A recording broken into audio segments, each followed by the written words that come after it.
Tired of your TikTok live looking like well, I learned something new. Guess what you're gonna do? For this, we need the following: a computer, Meld streaming software, and TikTok Live Studio. Starting with Meld streaming software, this is similar to OBS, but better. Once you have Meld Studio installed, go ahead and launch the application. You will see a landscape scene at first, but we will need to turn on vertical canvas. Navigate to File, Preferences, General, and turn on multi-canvas. Now that we have a vertical canvas, add layers to the layout.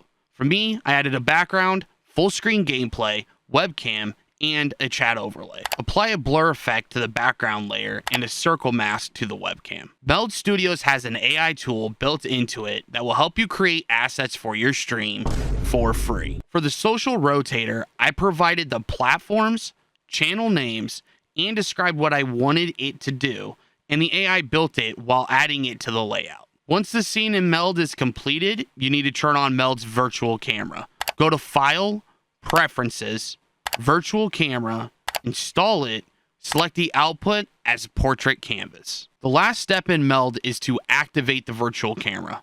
Next, we head over to TikTok Live Studio. In TikTok Live Studio, we need to add a camera source. To do this, click the plus sign on Sources and select Camera. Click the Add button. For the camera settings, select Meld Studio Virtual Camera.